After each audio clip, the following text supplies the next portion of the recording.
Landmines and jellyfish, welcome back to Knives, I guess, and please don't light yourself on fire. Thank you for your cooperation. So today is episode 8 of the Superbudget Showdown, and as always, this is my quest to find the best knife I can within a few cents of $15 or less. And as always, the ground rules are it's got to be within a few cents of $15 or less. It's got to have a pocket clip, it's got to be a tip-up carry, and it's got to have a locking mechanism. And I've said it before, these 4 requirements make it kind of hard to find stuff in this price range on Amazon, eBay, and one trip through Temu. They always have the mark of the beast, which is that tip-down carry, and I hate doing tip-down. It drives me insane. So I'm having a lot of fun finding these and messing with them and beating on them a little bit. This has just been a lot of fun for me.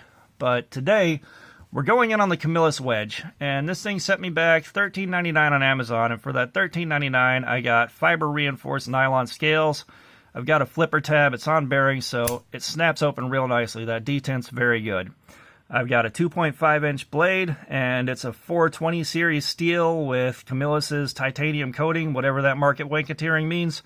You've got a liner lock, and of course the pocket clip is tip up, which is the Lord's carry. And I like these Camillus pocket clips. That little sword cutout's just neat to me. I enjoy it. I carried this for a week at work, and in the waistband, it was pretty comfortable, didn't really dig in, wasn't that noticeable, except for one time. It cocked itself a little sideways in my waistband, and the seatbelt in my truck just pushed it in and made it dig in really bad. So when I got home, there was a hot spot, pretty much the exact shape of this knife in my hip for 2 or 3 hours. Now, I can't really knock the knife for this. That was just unfortunate circumstance, but worth noting. And this thing came out of the box scary sharp. It shaved very easily. It did the push cut test on both regular paper and receipt paper with no major issues. And when I put it through the cardboard slayer test, it took about 50 cuts. 50 cuts. Through double wall cardboard from store displays, regular cardboard with the grain against the grain, folded in half, and some really heavy duty paperboard that we use to separate layers on pallets. It took it like a champ, it cut it really nicely, and after 50 cuts it finally stopped shaving. Now you can still do the push cut test on regular paper with it. You'll feel a couple spots where the blade's a little bit duller than the rest of it. It'll hang up on that, but it'll still go through it. I am kind of impressed out of a 420 series steel doing that, taking that many cuts. There have been other knives that I've had in this series with higher grade steels that took around 30 to 35 cuts before they did the same thing. So they really nailed the heat treatment on this. There's nothing to complain about there with that. And this thing being a small knife, while I'm working and relying on muscle memory, not a problem to flip it out. Once I sit there and fidget with it for a minute, though, it starts getting a little harder just because this knife is so small. Like, watch this. Gone. Even with my thumb out, it is gone. This is a very small knife.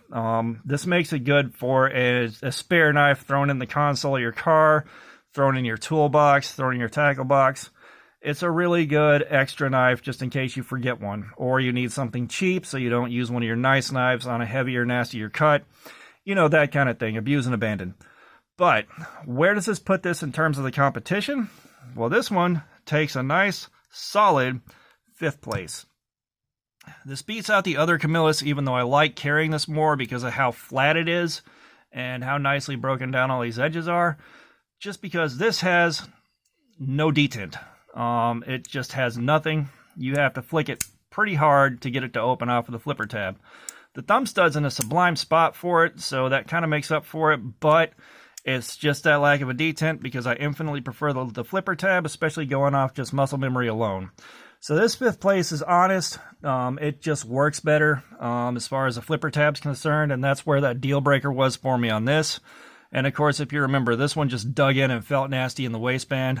This one, the thumb plate's hard to access because it's just dead flat with the scales. And this thing took practice to get to use, which is kind of a no-no for a basic knife.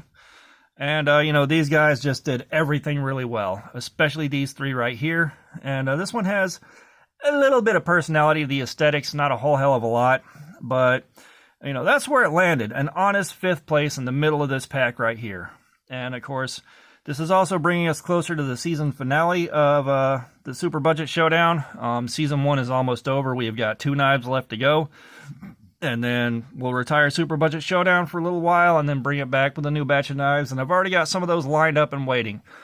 But yeah, this has been episode 8 of the Super Budget Showdown, and I hope you enjoyed it. I hope you enjoy following along with me on this and seeing what all I can scare up. Like I said, I'm having a lot of fun with it.